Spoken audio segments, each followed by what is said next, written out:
Hi everyone, how you all going? I'm talking today, as you probably know, with Tim Flannery. Tim knows a great deal about tree kangaroos, climate change and being stuck in a boat with rampaging rice slavin.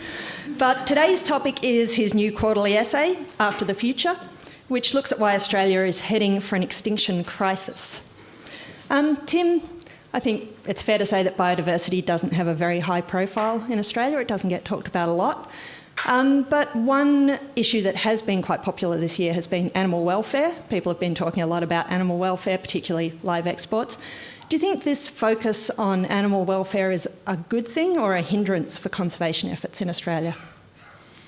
Well, I think in and of itself it's a good thing because animal welfare is an important issue and animal cruelty is, to my way of thinking, an important issue. I don't think it takes away from the focus on biodiversity at all. I do think, though, there's some potential conflict, particularly where, for example, we're trying to conserve native animals and we may need to have a campaign to eliminate feral animals. And some people in the animal welfare thing are just adamantly opposed to those sort of controls. Not all, but some. So I think there are issues around that. But so far I don't think there have been a major impediment, with a few exceptions. You know, brumbies up in the high country in Victoria would be one example. But, yeah. I think it's also fair to say that most Australians reckon they love Australia. When they say that, you know, they might be talking about the beach or having a barbecue or, you know, going to the cricket or something. But for a lot of people, Australia as a country, as a land, is very important to them.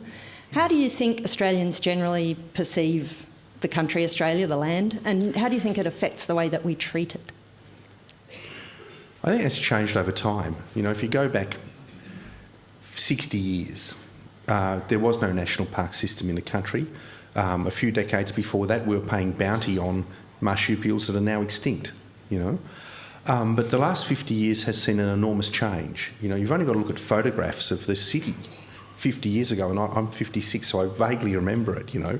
There were very few street trees. It was full of introduced birds, if there was any at all. All you saw was starlings, sparrows and, pigeons. There wasn't a national park system, and people didn't seem to care much about biodiversity. You know, the great achievement of the last 50 years has been building that national estate, in my view, of parks and reserves around the country. And Jock Marshall, who's my sort of personal hero in many ways with this, was the one who led the call to arms in his book, you know, The Great Extermination, I think it was a guide to Anglo stupidity, wickedness and waste, which is a wonderful title. But we did do all of that, and I think just in the last couple of decades we've seen an even bigger shift, which is the rise of these various social groups who want to do some hands-on stuff in the environment. Everything from land care to bush regenerators to people who take care of their local creek or nature reserve. And that has swept Australia. It really has. I don't know what it's like overseas. I don't know whether we see the same sort of thing overseas. But in Australia, there is a thirst for people to engage with their environment and learn about it and do that. And I think it's a fantastic thing. And in some ways, it sort of foreshadows, I think, what the next step needs to be. Yep. So with all that enthusiasm for nature, how are native species faring these days? Appallingly badly, overall. It's funny, you know, we've had this reserve system in place now. National parks cover 13% of the country. You'd think that would be doing the job. We've had endangered species legislation in place for over 20 years. And you know, despite all of that, we are failing to save endangered species. The reasons are sort of complex for that, but if you just look at the raw data, you know, there's many species listed. There's hundreds of species of included plants listed on the threatened species register. Only one vertebrate species has been taken off the register because its population's expanded enough, and that's the saltwater crocodile. And the reason for that one has expanded was it was faced a fairly simple problem. People wanted to shoot them for their skins. Once you outlawed that, the crocodile numbers increased. Yep. But for a lot of the endangered species, it's a much more complex situation. There's 72 introduced vertebrate feral animals in this continent, from camels to cane toads. It runs the whole spectrum. We've got hundreds of introduced weed species. We're facing radically altered fire regimes throughout the country. And all of that is a complex mix that makes it more difficult It's not impossible by any means, just slightly more difficult than it is to fix the crocodile problem. Yeah, definitely. And you talk a bit about the threats that are occurring in the Kimberley, particularly now. Why do you feel like the threats have moved from southern Australia maybe to northern Australia more? Well, it's interesting, if you look at the historical trend in extinctions, between about 1850 and 1950 roughly, there was a massive wave of extinctions in southern and central Australia that really swept away 10% of the mammal fauna and eliminated other species as well. Had a big impact on mammals. There's a number of reasons for that extinction wave, but foxes, cats, rabbits, overstocking and discontinuation of Aboriginal fire stick farming were all really important. Northern Australia seemed to survive on longer, I think partly because Aboriginal land management was in place over large parts of it, but also it's a more hostile environment for introduced animals from Europe, foxes and that sort of thing, and cats. So the extinction didn't start occurring there until the 1980s. And even in our most protected and valued national parks like Kakadu, which receives a annual budget of around $20 million a year to run, even it's been gutted now of its native mammals. So it's an unfolding tragedy. And the second wave of extinction I talk about in the book started really in 2009 with the extinction of the Christmas Island pipistrelle and now threatens to overwhelm the last few remnants of the native fauna, vulnerable fauna of southern Australia, and it's really eating into northern Australia. So what are we doing about this crisis? I mean, you've said national parks are the traditional response, I guess, and that they're not working so well anymore. What else is government doing about this? Well, look, it's, as I said, the creation of the national parks estate in this country is the great achievement of the last half century. I don't want to dispute that at all. But I think it needs to be said that simply proclaiming a national park is no guarantee of biodiversity protection. It's important to do, but we have to see it only as a first step. It's the management of the lands in the reserve system now that is the absolutely critical thing. You go to national parks now that they can be full of feral animals and full of weeds and empty of marsupials. The national parks of the southern inland, they really are marsupial ghost towns. You go out there and you'll see no native mammals that are much bigger than a rat or smaller than a kangaroo. So it's management that needs to happen. And what's happening at the moment is management on paper, really. Under the threatened species legislation, we've drawn up these lists of threatened ecosystems, threatened species, subspecies and so forth. And the deserving ones are supposed to get an action plan. All of them are supposed to theoretically get an action plan, but they don't. So then an action plan is laboriously put together, and then the search goes on to look for some money, to fund that. And there's no pool of money to fund it. People interested in preserving species can go to different granting agencies for money, but there's no specific pool for that purpose. And then the reporting structures are such that there seems to be no accountability. We're not learning from other people who've tried to do this. There's no single place under the federal government legislation you can go for a scorecard of how we're doing on this. Yeah.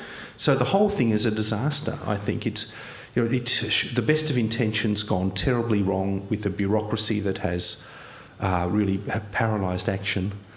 And a lot of it, if you distill it down, I think that one of the things that's gone terribly wrong is this belief that if we preserve communities, we can somehow preserve our biodiversity. Now, preserving ecosystems and communities is important, but we have to recognise that they're made up of species. And if we're not preserving the species in those communities, then how do we know what we're doing? How do we know how well we're doing? And for me, the issue is about accountability. It's about good science driving good policy and adequate funding to get the outcomes that we all want. It's not that hard. We do it for schools, we do it for defence, we do it for everything else. Why is it that biodiversity conservation somehow is this soft, floppy area where we don't need to be accountable? And if a species goes extinct, we just look at each other and say, well, what went wrong? It wasn't my fault, Yep. Not good enough. Yeah, and I guess the government is quite proud at the moment of the network of marine parks that it's just declared. Do you think that's probably a similar sort of setup where they're like, here are the parks, and then everyone will look away and get on with something else? I don't actually. I think that is a world-leading effort. It genuinely is. And we should be tremendously proud of that. But again, having said that, we have to deal with other threats. You know, if you go to Heron Island now, you can see the most fantastic thing. It's 3 aquariums in which the ocean of 200 years ago has been recreated, the ocean of the present is represented, and the ocean of the future has been created. And people have done that by taking seawater, manipulating the temperature to make it reflect what it was 200 years ago, manipulating the CO2 levels in that water to make it like it was 200 years ago, and likewise for the future, changing the temperature and CO2. And then they've put corals in them, and you can see the result. You lift the lid on the ocean of 200 years ago, fabulously healthy staghorn corals. Lift the lid on the ocean of today, it's looking a bit sick. Lift the lid on the ocean of tomorrow, and it's catastrophic. And what that tells you is, yes, it's important to have those marine reserves, but on top of that, we've got to manage things. We have to reduce our CO2 emissions, or that ocean of the future will be the reality. And as you were saying, you know, all these parks on land or in the ocean are made up of different species. And I guess another approach to conservation is to look at them species by species, as you've discussed. I gather they're doing this in Papua New Guinea with tree kangaroos, and you might like to have a little talk about that. Are there risks also with that approach, though, of focusing on one species? Do you ever see sort of unforeseen consequences for other species if you're looking at them one by one rather than as an ecosystem? Look, there are theoretical risks in doing that, but the reality on the ground is that I certainly have not seen any adverse impacts. Now, I just want to give 2 examples of that. The tree kangaroos in Papua New Guinea is an outstanding example. There's a smallish mountain range in the north of New Guinea, just behind Wewak, called the North Coast Ranges. It is the only spot on Earth where 3 species of tree kangaroos coexist. It's a low mountain range, it's vulnerable to climate change, it's vulnerable to deforestation. The human population in the area has quadrupled in size since the Second World War. People are very heavily dependent on bushmeat, and so these tree kangaroos were going extinct. One species was down to less than 100 individuals, another species was probably even rarer, and the third one wasn't doing so badly. But it was only a decade or so ago, a couple from Melbourne Zoo, Jim and Jean Thomas, read about the plight of these tree kangaroos and decided to devote their lives to doing something, went up into that area, convinced the local people there that a hunting moratorium was required to preserve these tree kangaroos, and in exchange for observing the hunting moratorium, they've delivered various services to the community. So they've introduced alternative forms of protein, fish ponds, for example, and white rabbits. So they're not going to get away into the bush and destroy it, like in Australia. They're not that sort of rabbits. So they've introduced new economies. They've introduced a water tank program that's brought water tanks now to about 40 villages. There's 10,000 people who aren't getting dysentery every month because of the found water. They're actually, rates of dysentery have dropped between 70 and 90%. And if you look at the biodiversity there, it's not just the tree kangaroos that are benefiting. For the first time, people are seeing dwarf cassowaries, Pesquet's parrot, hornbills, gura pigeons, some of the rare wallabies. They're all starting to come back because hunting was knocking them all back. But what's most important about this is people now value that reserve on top of the mountains. Yep. They know that they are the sole custodians on the planet of about 8 species of mammals found nowhere else. And that makes those people tremendously proud. Before this project, they had no idea that this was the only place on Earth where this Tenkeley tree kangaroo was found. So that's one example where focusing on a species has brought fabulous outcomes for an environment and the people around it. And could I just say that one of the big things when you're dealing with people in PNG, and I know this because I've worked there for 20 years, is the sense of commitment you bring. People don't want to deal with people who blow in and blow out. Yeah. Jim and Jean decided to settle in Lumi, to have their kids there, bring them up to school age in Lumi, in that community, and people saw the long-term commitment and trusted them to put their own time and effort into organising things. So it's a unique example in Melanesia. It's called the Tenkeley Conservation Alliance. Please Google it. Please donate something to their efforts because they are champions in an amazing way. So there's that example. The other one I want to talk about is the Australian Wildlife Conservancy in the Kimberley, a non-for-profit organisation, again just supported by ordinary Australians. They decided to focus on one species of bird, the Gouldian finch. Yep. And the Gouldian finch was going extinct. It was down to 2,500 pairs. When they started studying Gouldians up there, they found that the females were just unbelievably stressed during the breeding season.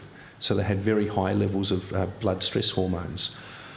They found out that was because the birds were having to fly such a huge distance to find seeds. They nest in tree hollows, and unless there's seeding grass nearby, they're likely to starve or die of stress through this season. What was causing why the birds couldn't find the seed was that fire regimes had changed. Massive fires were sweeping through the Kimberley, destroying the grass and the seed just at the time the birds were bringing up their young. So by altering the fire regime and mimicking Aboriginal burning patterns, in fact employing Aboriginal people to light fires as well in these ways, we've seen a huge increase in the number of Gouldian finches. And that's brought health not just to the finches, but to all the small animals that need that patchy environment. Yep. So, I think focusing on species is honestly the answer. It's the way to go. It's more onerous because it means a long-term commitment to the health of a species. It means monitoring properly, putting in the science, making sure the funding's in place, and reporting on your outcomes. Because you can do that with a species. You can say, yesterday there was 10, last year there's 10, now there's 100. With a community, how do you do that? Yeah, yep. I think it's interesting too that you mentioned the people in Papua New Guinea and the pride that they have about the rare species that they have there.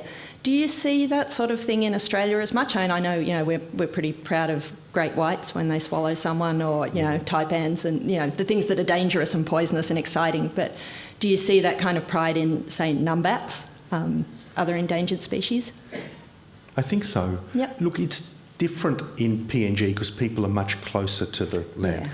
So the endangered tree kangaroo, this tankule, is an ancestor figure. And when I was working up there was a tankule totem in the local house tambourine. Now, those cultures are changing quickly now, and you're more likely to find the village truck in the house tambourine rather than the totem. But it's still spiritually very important to those people. And it was interesting, they use camera traps up there to do surveys for animals, and that's just a camera that'll take a picture of a passing creature. The first time they got a picture of a tankule in the camera traps, Jim Thomas was sitting there with about 9 of his local rangers who were very proud because they've got a uniform and they go out and collect the film and everything. He said they started crying when they saw the animal in the trap. These are young men, tough young men, who started crying because they saw the animal for the first time they were working for. Maybe the emotions aren't that raw in Australia, but you do get a real sense of commitment from a lot of people who understand how important their local biodiversity is and are willing to work. And like I said, I see it all the time with community groups, with people who do bush regeneration. They know their local plants and they watch the birds, watch the fish in the creeks and everything. Yeah, I think it is important to us. Yeah, I think you're right. For some people, there is great pride in our biodiversity and a lot of interest in it. But I guess also for a lot of other Australians, they're more worried about, overcrowding on public transport or the price of their electricity bill or what it costs to send their kids to school. Do you think there is a way to make biodiversity a priority for people like that? Why should they be hassling their MP to get biodiversity on the government agenda? What's in it for them, I guess? Well, it's an interesting question. It's a bit...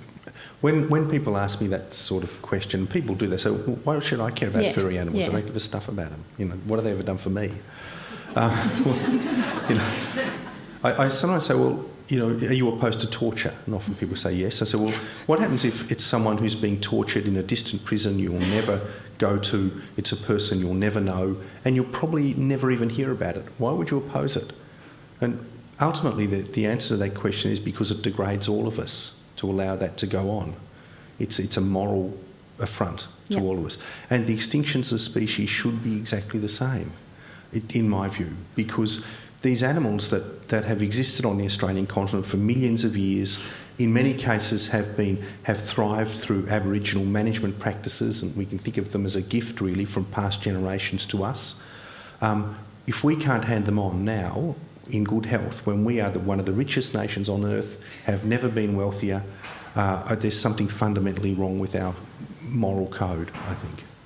And perhaps one of the other issues too is that it doesn't get a lot of coverage, I suppose, the issue of biodiversity or conservation. Do you think that the media could be doing more with these kind of stories? I mean, at their heart, they can be quite interesting stories. People love cute furry animals. Yeah, they do. Is there a way to sell this story better, I guess? The trouble is they're often cute furry stories as well. Yeah. And that's not what we need with this. I argue, in the essay that we need to treat this in a very business-like manner. Yep. And in fact, when you look at the political divide on this, the right side of politics has historically been a great contributor to this. And one of the frustrating things I see now is this very destructive debate on the right side of politics, where there's extreme libertarians who just say, look, anything environmental is toxic and rubbish and we can poo-poo it and it's of no interest to us. And that attempt really to separate conservatives from conservation is a very, I think, really dangerous trend in our society. In part because we don't just need the feel-good, furry stories. We need the sort of action that gets results, that a business person would apply to this, or that you would do in any other area of our life that's important. So, it's that will to succeed with this that's important. We're throwing a lot of money at the problem we have historically, but we're not getting the results. I think it's interesting what you say about the right wing of politics and there being some aversion to conservation. I mean, we all know that climate change is a fairly fraught issue politically, especially in countries like Australia. But I guess most of us would assume that pretty much all sides of politics can get behind conserving Australia's flora and fauna. It's kind of a patriotic duty, I suppose. Why do you think it's happened that some sections of politics have become so averse to this idea? Look, I think there's a sort of libertarian end of things which believes that anything to do with government's bad and who cares about the environment anyway. It's only money that matters. That's what we're interested in. There's a group like that. Tragically, there's others. A lot of these fishing lobbies drive me to despair. You see in Port Phillip Bay as a great example, the common old flathead. The population of that fish has declined 97% in the last decade, right? And these fishing communities still dare to oppose the expansion of marine reserves in Port Phillip Bay. You see them lined up along the edge of the Ricketts Point Marine Reserve, fishing for all they're worth, but think about actually expanding that reserve. It's only 115 hectares, expanding it to a meaningful size so we might actually allow fishermen to catch more and bigger fish, and they're opposed to it. Well, government should not pander to that. Government should actually be telling people right down the line, if you want to catch more fish and want to catch bigger fish, we need more marine reserves, because that is the truth. Yeah. We can't go on as we are, with this sort of stuff. It's just, it's a destructive cycle, and people need a dose of reality, I think, when it comes to this. Yeah, I guess you're right. It's perhaps part of that broader disdain for science, and also a reluctance to say, look, this is just the way it is. We're telling you, if we have bigger marine reserves, you'll have more fish. It's easier to just say, sure, okay, we'll do what you want. Yeah, exactly. And these special interest groups, whether it be collecting firewood without a permit, whether it's continuing economically unsustainable logging in East Gippsland, or whether it's whatever, it's, pandering to those special interest groups is not what, in my view, government should be doing. Yeah, yep. It does seem like government's role in protecting the environment is getting smaller, and I guess that's part of a broader move towards deregulation and smaller government across all kinds of areas. I assume that's not going to turn around. We won't see government getting more involved in conservation. But do you think that's necessarily a bad thing? Can private groups like the ones you've been talking about do a better job of some of this than governments can? So I think the role of government in the conservation area, it's certainly to create national parks and reserves. That's a decision government needs to make. Yeah.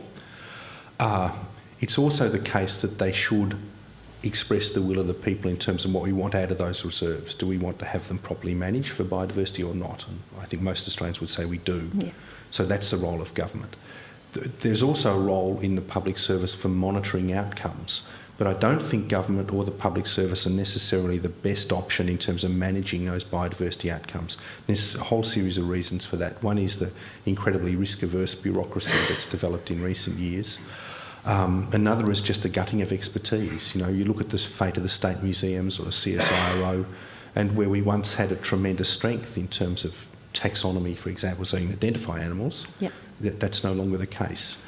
So, and that is tragic. I think that should be reversed. But there's also a role, I think, for not-for-profit organisations to help with this. And what I've said in the essay is if we want to preserve our biodiversity, we need to set up an independent federal authority which would take taxpayers' money and distribute it to groups that can effectively manage biodiversity. So that might, for example, be in the case of a national park in Victoria. It may be that the government or the Park Service wants to partner with an organisation with the expertise to manage the biodiversity and jointly apply for some money to do that, and then be absolutely accountable and rigorous, and the authority would have to enforce that, because the buck should stop with the authority. You know, if we're still not preserving species, sack the authority and get someone else to do it. Yeah. But that accountability is incredibly important. And we're not talking about billions of dollars here. I mean, honestly, the recent studies in the Kimberley, for example, which is a huge area and one of our premier tourist destinations in Australia, recent studies showed that for $40 million a year you could protect the Kimberley's biodiversity. I mean, is that impossible? $40 million a year? It's peanuts in government spending.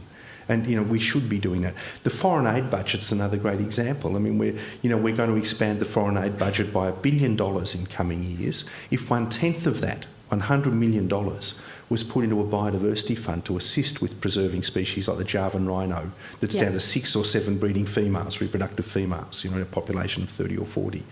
And the tree kangaroo projects, we could use our expertise that we're developed in Australia to help our neighbouring countries or countries in the region preserve their biodiversity, and that would be a fantastic outcome. I guess it also seems like, as well as handing over a lot of that responsibility to concerned citizens, federal government's devolving quite a lot to the states now, a lot of environmental management. How do you think that's working out? Can they be trusted? Well, let's go through with the state of Victoria as a good example. Sure. And I'm not saying that it's all bad down here, but we just go through the reality of some of the things that have happened. One is, and these are sometimes trivial irritations, but the trials to run cattle in the Alpine National Park, which the National Parks Association itself said was devoid of any scientific merit whatsoever. So it's not a scientific trial. The federal government had to actually knock that on the head and face the reality that wasn't actually a scientific trial. We've had, now you can collect firewood on public land without a permit in Victoria. The court case that in 2008 brought by EEC Gippsland on the state government, where the state government had failed to survey for endangered species in logging coops, was another example there that things are not all well. Then the state government shedding a whole lot of staff in the National Park Service in the environment area just a few months ago on the grounds they didn't have the money. But then, within 2 or 3 weeks, announcing they had funding to search for the Gippsland panther, which deserves to be bloody up there with Yeti or Bigfoot, in terms of creatures that we need to look for. It just says something's wrong. Yeah. Something's wrong. So my view is that whichever level of government it is, that they need to get serious about biodiversity protection. Yeah. It's being used as a political football at the moment. It's being used to appease special interest groups that are tiny, and really we should be better than that. Yep. All right. Let's step back for a moment. Yeah. Sorry, it does get me hot under the collar, but it is extremely irritating to see how badly handled a lot of it is. Yeah. You were talking earlier about fire stick management, Aboriginal fire stick management. It's a really important issue which you cover in some depth in your essay. I was wondering if you could summarise, I guess, what it was and what its loss has meant for biodiversity in Australia. Sure. Look, probably the best way of talking about it is just telling a story about what happened in Central Australia from the 1950s onwards. The British came out here to test rockets with nuclear warheads and all sorts of nuclear bombs and all of that. And in preparation for that, out west from Woomera, the government started taking a series of aerial photographs of the country, and they're still available. And you can look at the ones from the 50s and 60s and 70s, and what you see is this marvellous tight mosaic of tiny little fire scars. So there's a whole lot of mixed vegetation, from very old, dense vegetation to newly burned. And the Aboriginal people who did that really came out of the desert in the 70s and 80s to live in, settlements, encouraged by Europeans. And a biologist friend of mine started talking to some of these Aboriginal people through an interpreter, and found out that they were familiar with species that people had thought had become extinct decades earlier. And in fact, not only were they familiar with them, they ate them as a daily staple, in these areas. So he was tremendously excited and said, well, let's go back out to this country and find all of these supposedly extinct creatures. And in the 90s and early 2000s, he went out with these people back into their country, and they were full of confidence they'd find these animals, but as the truck neared their traditional homeland, their faces fell, according to my friend, and they just said, they're all gone. There's nothing there. And it was the uniform vegetation that had grown up that convinced me. They got out of the truck, there were no footprints of any animals, and immediately they started to burn. But what had happened when they left that country was that the fire pattern broke down, that very dense fire pattern. Enough vegetation built up so that vast wildfires that could burn through 3 states basically took over. And imagine being a little bandicoot where you've got a fire on that scale and, you come out of your burrow and look around, all you can see is something like the surface of the moon. No wonder predators are effective at picking off the last animals under those circumstances. So Aboriginal fire stick management was tremendously important in maintaining that tight mosaic that allowed these animals to survive. There were other problems as well, but that was a very clear-cut example of where once the fire stick management stopped, the animals went. Yep. It's funny, when you talk to Aboriginal people, they have these increased sites for the different animals, and they believe that unless they did the ceremonies and things, the animals wouldn't survive and prosper. And among some Aboriginal people I've spoken to, there's quite a sense of guilt, really, that we let these things go extinct. It wasn't their fault. They weren't to know. They were encouraged to come in, but that was the outcome. Yep. So do you think there is a role for that kind of fire management in current day conservation? Is it happening much in Australian reserves now? It's absolutely essential. Yep. It is completely essential. I was on the radio this morning talking to someone from Kangaroo Island who was saying that a bit of fire management there has brought back a massive diversity of plants. In the Kimberley, again, where AWC operates, they run a fire management program with local graziers and with Aboriginal communities. And they cover about a third of the Kimberley with this. And the return of the biodiversity has been stunning. I talked about the Gouldian finch earlier, but there's many species benefiting from it. And even the graziers are benefiting from it because there's always some grass around for cattle. It's not like you get these massive wildfires that destroy infrastructure and whatever else. Yep. So it is really essential, but we've been very poor at providing it because to do that, you've got to have some decent science, you've got to have an ongoing source of funding, and you've got to have some real commitment to do it year in, year out. And the reason AWC can do that is because Australians donate enough money to the organisation to actually make it viable, to keep it operating. It seems like another benefit of that approach would be that you could have more Indigenous involvement in conservation efforts as well. Well, that's what we're discovering with, and I should just say I'm on the board of the AWC, so I watch it fairly closely, but also I'm not just a disinterested reporter. But that's exactly what happens. It's working with those Aboriginal communities, retrieving some of that knowledge, creating employment opportunities for them, making some reconnections with land. It's all tremendously important. It is a genuine partnership. For myself, I was really interested to read in your essay about the natural situation of Australia before any humans arrived here. Now that we realise from what you've been talking about and a lot of work that Bill Gamage has been doing that's got a lot of publicity lately about how Aboriginal people changed the landscape entirely. Do you think as this kind of work gets more attention that Australians will change at all their view of what Australia looks like in a natural state? I mean, we think of it as this gum tree and, grassy plains, but that's not how it used to be. Are you seeing anyone say, we need to get it back to rainforest and have more megafauna? Oh, yeah, I think so. I'm falling into that camp a bit. Yep. I think that there's some things we can do. And when I first raised these possibilities in the early 1990s, people laughed at them. But, there are populations of some organisms that survive on offshore islands that we could reintroduce to the mainland. One example is the Tasmanian devil. Yep. Up until 3,000 years ago, that was all over Victoria. It was all over Australia as far as Arnhem Land. And it played a vital role in the ecosystem. It's the only large mammalian scavenger we have. Why aren't we reintroducing the Tasmanian devil into mainland national parks to create a bit more ecosystem stability and to compete with foxes and cats? Because it may do that. We don't know yet, but we should do some experimentation, I think, to see what's happening there. And if you consider that, why not look to the offshore islands to the north? Flores, Komodo Island, where the Komodo dragon still survives.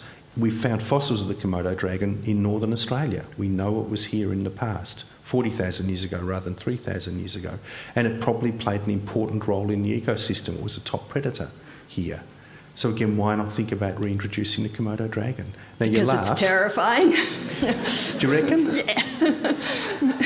There's a lot more terrifying things than the Komodo dragon. It's no saltwater crocodile. A rampant bloom of North Queensland politicians, far more scary to me than the Komodo dragon. But anyway,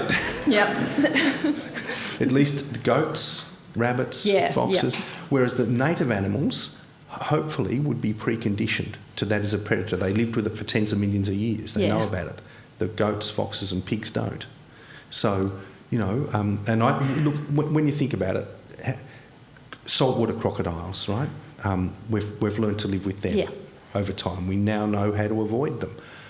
Dingoes, we're having to learn to live with them. We know that they can kill children and attack even teenagers. And we adjust our behaviours to live with them. Great white sharks, we're doing exactly the same thing. So, we can live with these large predators. We expect Indian villages to live with tigers that can attack people regularly. And we say, wouldn't it be a pity if the tiger went extinct? Well, unless you're willing to do something yourself, why should you insist that very poor people in Bangladesh have to live with this threat? Certainly.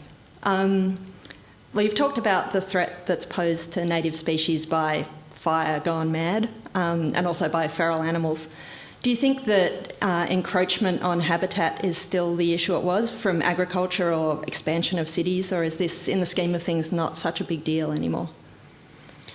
Well, when people think about threats to biodiversity, I suppose people's minds do go to mining and agriculture. Yeah. And historically, agriculture was a massive threat. But, large-scale land clearing was stopped in Queensland. It was the last state that had it 8 years ago now. And I really don't think that agriculture as it stands now in Australia is a large threat to biodiversity. That may change in future, but at the moment I don't see the evidence for it. Mining can have a tremendous impact in a local environmental setting, but by and large isn't a threat to species in the way that the 72 introduced vertebrate pests are, or the hundreds of introduced weeds, or the changed fire regime. They're the threats now. So for some reason, we human beings love to see everything politically as a contest. So it's great to take on mining or great to take on the farmers or something. But I guess my message in this essay is they're not necessarily the problem in this case. There's other reasons you might want to oppose what they do, but in terms of this particular issue, we have to focus on the real threats. And they're more difficult to deal with. They require investment in science and unrelenting effort to deal with. They're not simple problems, not easy problems. Yeah.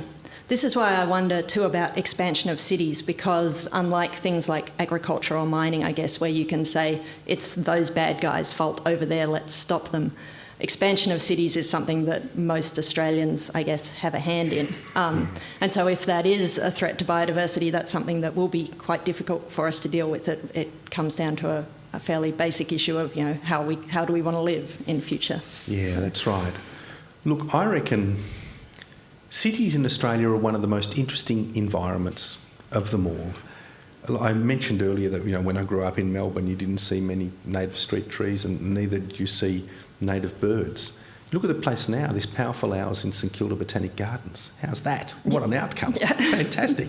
And in Sydney, you go to Sydney, the ibises there are incredible. Yeah, they've only been there since the 70s. They look like these very sombre sort of avian versions of Paul Keating stalking around, stealing sandwiches out of the hands of toddlers, bin diving and busking. They now busk. They croak at people till they laugh enough that they give them some food. They're fantastic creatures. So, the cities can be great habitats for wildlife if we make it right. Yeah. I've seen a brush-tailed possum eating a souvlaki on a bin in. That's adaptation. Exactly. Yeah. We're going to have some questions soon, so if you want to start thinking about anything you'd like to ask, and if you can try and make them questions rather than comments, that would be great. We've got quite a lot of people here, so it'd be good to get as many people in as we can, so keep it short. Put your hand up if you want a microphone and these guys will head in your direction. But meanwhile, I just had one last question I wanted to ask you. I was watching David Attenborough the other night. He was talking about the Kew Gardens seed repository and he was saying we never want to see another plant species go extinct. And I thought that was a little bit odd, as it seems like extinction is kind of a vital part of evolution. And that, we wouldn't be here if it weren't for the Cretaceous mass extinction or whatever. Do you think there's a slightly fraught relationship between evolution and modern-day conservation, or is it? No, it's rubbish. No. The background rate of extinction was so infinitesimally slow. Yep. We know that a new species of mammal, for example, takes several hundred thousand years to evolve. So you'd only expect an extinction rate of one every few 100,000 years. Yep. We shouldn't be seeing extinctions every month or every week as we are globally now. Yep. Yes, it's out of control. Or every day. Yeah.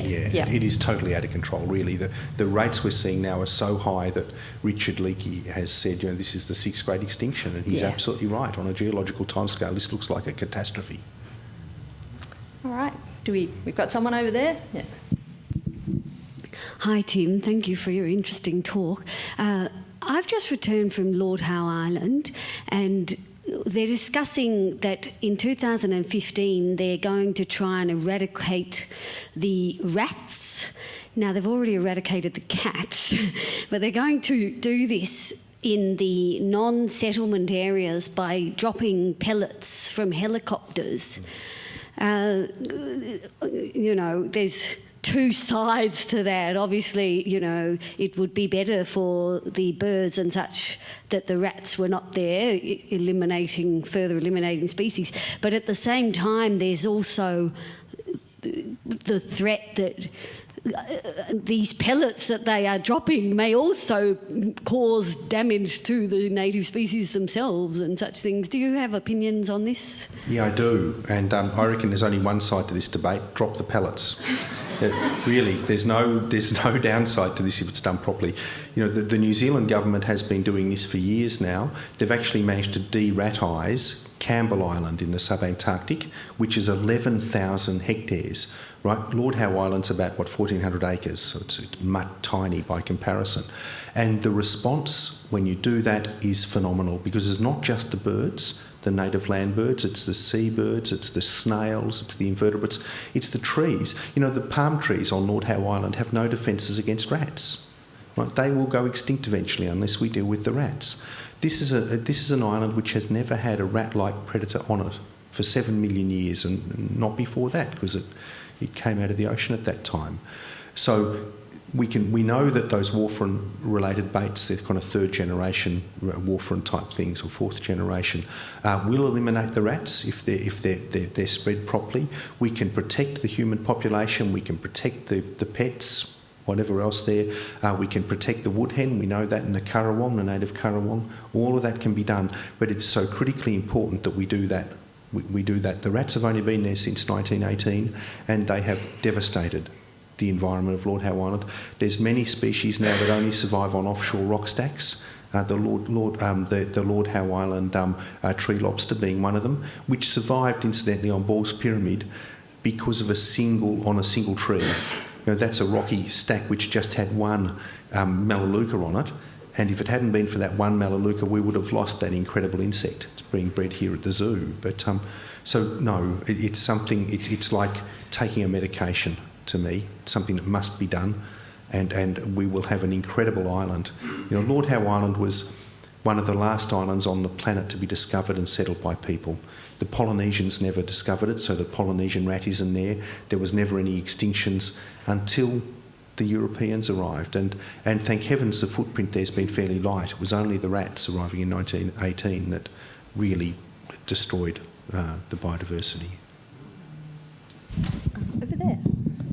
Thank you. Oh, hello, Tim. Bernie Mace from Talangi on the edge of the Victorian Central Highlands. We've got a special biodiversity loss problem up there. Ledbetters Possum, you've no doubt heard of the plight of this animal, the spotted-tailed quoll, the greater glider, sooty owl. I could go on naming species that are under threat in the Central Highlands in the fantastic montane forest environment. Do you have any advice for us on how we can step up protection of these animals? They were decimated by the Black Saturday fires. On top of that, there's been a massive salvage logging operation and further clear felling of the unburned habitat around Talangi. And the myself and a whole lot of the local and regional community are fighting like hell to try and protect the last of these animals. And the government seems to be committed to continuing the logging for wood chips at all costs, and too bad if the possums are collateral damage. Vote them out. They're not doing their job. I mean, I'm serious. We intend to. They are not doing their job. The Ledbetters Possum's a unique genus of possum found only in Victoria. It is one of the great treasures of this state. And David Lindenmayer, who's a man I respect enormously, resigned from the action plan for Ledbetters possum because he said the actions that were needed to preserve that species weren't being taken by this state government. Now, I probably have said too much about the Victorian government, and I think there's a lot of good things they've done too, and I'm not trying to bag them entirely, but these are unconscionable acts. We should not be letting a special interest group in a dying industry destroy a unique species like that. We simply should not be permitting that, and that's why I think we need accountability in this. We need to make sure that we have, the science to guide us, the means to preserve these species, and make sure that someone's accountable for outcomes. This is not an optional extra, in my view. Right? It's not an optional extra to have the possum or not. Something we need to be deeply committed to. With your ideas on biodiversity, how does that fit in with expanding cities and towns? The population is increasing, and that's evident. And how do you see the future then for your expanding spaces and population? Yeah. And sorry, I can't quite see where you are, but I'll write them down. Okay, good. Hi. Look, I don't think there's necessarily a conflict between biodiversity, the challenges we see today for biodiversity preservation, and a growing human population. I think we can manage both of those. The sort of threats that we see in Australia, as I mentioned earlier, they're really the 72 introduced species, the introduced weeds, the changed fire regime, and in some instances like Ledbetters possum, direct human action, direct human activities. But all of that's manageable, I think, with a growing population, and it doesn't cost a fortune to fix. We simply need to have the right policy in place to deal with that. And of course, I suppose if you had a direct conflict where, cities were expanding into a particular habitat that was the only known habitat for various species, there may be a conflict, but we can manage that. It's not beyond our wit to be able to manage those sort of issues. Thank you. If you're up the back and asking a question too, it'd be great if you could just put your hand up. It's kind of hard to see you from up here, but you're down the front. Yep. Go for it. Tim, I'm a student teacher, and this year I was out in schools on placements, and I was teaching humanities to junior students, year 7s and 8s, and we were covering, one of our units was on endangered species, and the main focus of the curriculum was on things like tigers and orangutans, which I really believe are important, of course, but there was virtually nothing on Australian species whatsoever. And I was wondering, what advice would you have for a student teacher or any teachers about how to engage students in the issue of Australian conservation of species and endangered species in an Australian context? I don't want to be self-serving, but could I suggest you read the essay, because there's some good material in that you might be able to use. But there's lots of good stuff on the web too. There is, there's not the Australian Wildlife Conservancy is one organisation, the Tankalay Conservation Alliance in PNG is another, which have great resources on the web that you can use and see. There's also, I think it's called the Wombat Foundation in Queensland that are working to preserve the northern hairy-nosed wombat. There's a few groups like that you can go to, which are very accessible and have a lot of really good information on the situation in Australia. Hi, Tim. My question you've sort of touched on the answer to in your last couple of answers. Sorry, I was asked to stand. But I was wondering, with competing priorities and limited resources, what is the minimum standard in terms of biodiversity and conservation that we should be holding ourselves to? So what is the standard to which, if we don't reach that, we can say we've actually failed? I think we should have a national policy that no species should become extinct. And that's not going to be too difficult or too expensive to be able to do. I'm sure that we can manage that. Like I said, the total cost for the Kimberley is $40 million. The Christmas Island pipistrelle, that small bat that became extinct in 2009, the Australian Mammal Society thought that for a few $100,000 they could save that bat. So I don't think this is a resources issue. I really don't. I think it's actually about process and policy and will to do something. Thank you. G'day. I visited Mornington Station last year and learnt that it's essentially a scientific research centre, and the science is driving land management practices. In Victoria, by contrast, the Auditor-General several years ago criticised Parks Victoria and said, I cannot tell whether you are doing your job or not because you are producing zero information. And Parks Victoria and the government were deeply embarrassed about that, and they've started associations with universities on a very, very small scale. How can we change this around and make parks essentially research centres rather than just fences around nice bits of land which are degrading slowly? Well, exactly. Oh, that's the great question. And we do need that focus on accountability. We do, when I speak to AWC staff, they say, that there's very few organisations in Australia that can tell you how many individuals of any endangered species there are in parks or reserves or anything. It's because of the lack of scientific monitoring. And, over the years, we've let our scientific capacity degrade very significantly. Just to give you one example of that, when I joined the Australian Museum in Sydney, we had 30 experts right across the range of biodiversity. Today there's 12 full-time experts. It was 30 full-time experts, in 1984. So we need to make a commitment socially to those outcomes.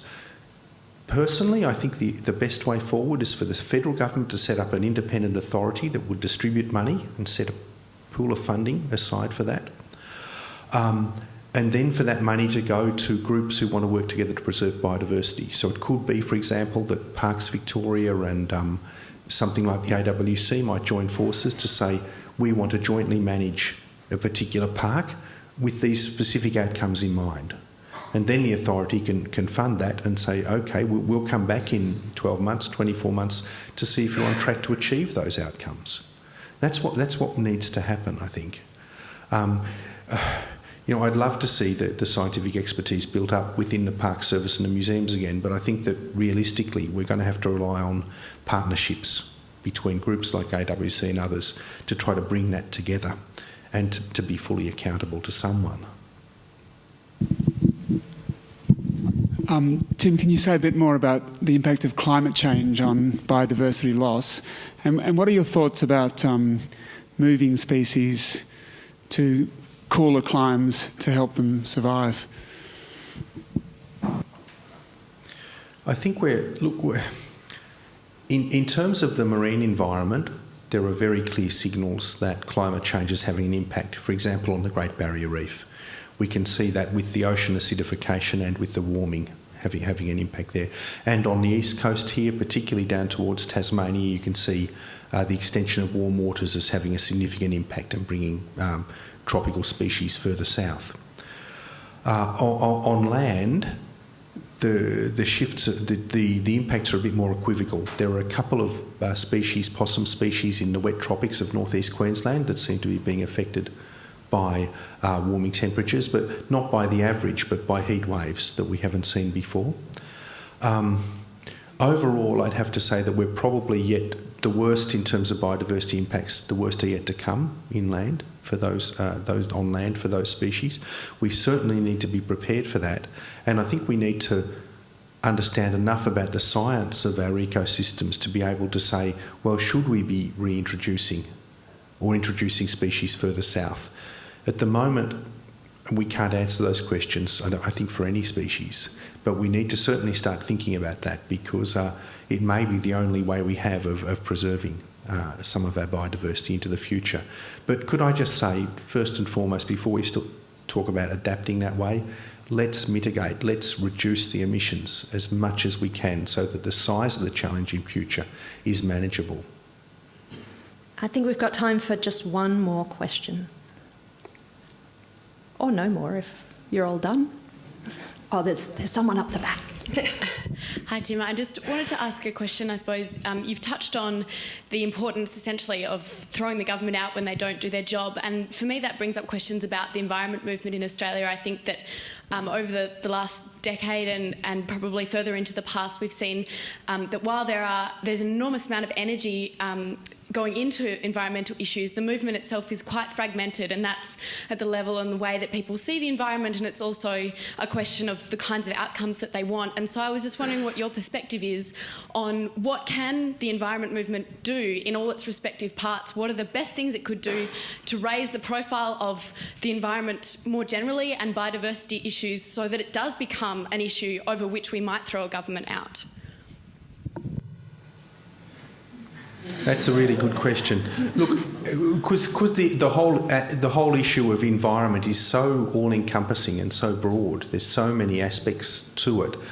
I can't really answer across the spectrum, but I can answer in terms of species conservation and maybe climate change. In terms of species conservation, there's a whole natural constituency that the environment movement has hardly touched, and that is what I broadly call the sort of moderate right of politics. If you look back at our political history, the right wing has played a disproportionately important role in terms of environmental protection. So Henry Bolte in Victoria, whatever else you might think of him, he was the guy who started the National Parks initiative here, and old Jock Marshall praised him for it, and he was a man who would speak his word, as you can imagine. Senator Robert Hill, Environment Minister, Malcolm Fraser, Prime Minister that stopped whaling in Australia, that saved Fraser Island. I mean, I think that if I was in the environment movement, I would be trying to reach out to natural allies on the right and not let this corrosion of values set in from the extreme right, who are trying to divorce most people on the right from care from the environment. So reaching out for a broader constituency is one really important thing to do. I don't have all the answers, but I think that's a bit of a common sense one. Thanks all very much for coming along and for such great questions as well. Is there anything else you wanted to say? No, just let's get in there and fix the problem. There are copies of Tim's essay up the back, and you'll be doing signings, is that correct? Yeah. So you can see Tim later up the back. Thank you very much.